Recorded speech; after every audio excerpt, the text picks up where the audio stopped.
정인신문에 앞서서 피고인한테 한번 의견을 물어보겠습니다. 네, 피고인 지술고 업권이 있습니다. 저번 기일에 피고인의 변호인께서 말씀하신 내용을 보면은 이제 12.3 비상계엄 때 반대를 했다 이렇게 이제 말씀하신 것 같은데 피고인 어떻습니까? 반대하신 게 맞습니까? 다른 분들이 제가 반대하는 모습을 못 봤다고 말씀하시는 부분도 있는 것 같은데, 제가 대통령 집무실 안에서 대통령께 계엄의 여러 가지 문제점들과 그런 상황들에 대한 이야기를 하면서 말씀을 드렸고요.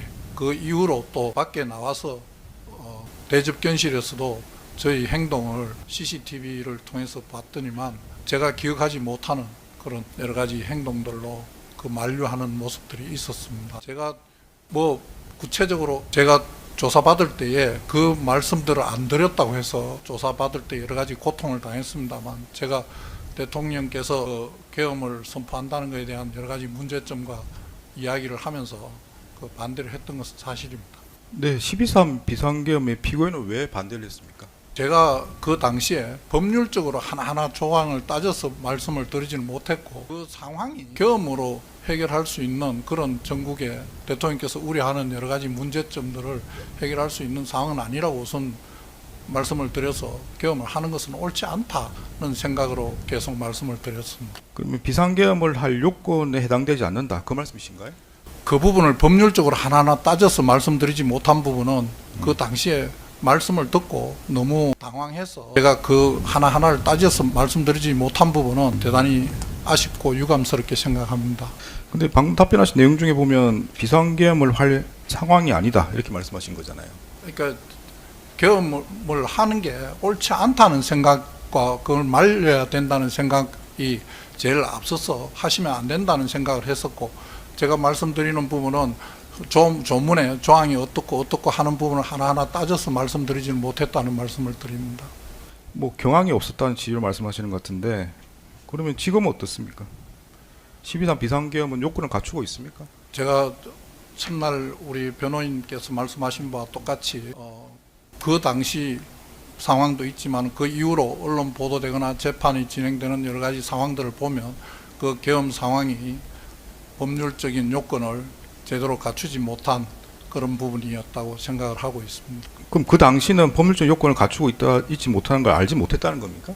갖추고 있다고 생각했습니까? 그 하나하나의 요건을 제대로 제가 판단해서 옳다 그러다고 판단할 상황에 있지를 못했다는 상황 말씀을 드리는 겁니다. 그럼 비상계엄을 반대한 게 법적인 문제로 반대를 했다는 겁니까? 아니면 여러 가지 정치적인 상황 때문에 반대를 했다는 겁니까? 어떤 입장이란 말씀이신가요? 법률적으로 조건을 하나하나 이게 조항에 맞다 안 맞다고 하면서 말씀을 드렸어야 맞는데, 제가 그렇게까지는 그날 말씀을 못 드렸고요. 이 대통령께서 우려하시는 여러 가지 상황들이 있었는데 그런 부분을 다른 국무위원들도 마찬가지였는데 지금 상황에 계엄을 해서는 안 된다, 계엄으로 이 상황을 해결해 갖고 갈 수는 없다 하는 쪽으로 계엄을 하시지 못하게 막는 데에 전부 다 주력을 했던 것 같습니다. 저도 마찬가지였습니다. 근데 그렇게 말씀하시는 건 여러 가지 의미로 이해될 수 있는 거라, 다만 법적으로 문제 없지만 정치적으로 그럴 만한 상황이 아니라는 말씀일 수도 있고, 아니 법적으로 문제가 있다고 생각해서 말씀하신 것도 있고. 그 당시에는 지금 재판장님 말씀하시는 어떤 나머지 내용들을 전혀 모르는 상황이었기 때문에 계엄을 선포한다 안 한다에 저희들이 하시면 안 된다고만 했지 그 나머지 내용은 알지를 못했습니다. 네, 차차 증인신문 하면서 필요한 부분들은 더 확인해 보겠습니다. 박성재 전 법무부 장관이 비상계엄 선포 당시 법률적 검토조차 거치지 않았음을 자인하며 법정을 충격에 빠뜨렸습니다. 이진관 재판장의 날 선추궁에 당황한 기색을 감추지 못하더니 결국 요건조차 제대로 따지지 못했다고 고백한 것이죠. 법질서 수호의 최전선에 있어야 할 장관이 헌법 파괴 현장을 방관했다는 비판을 과연 피할 수 있을까요?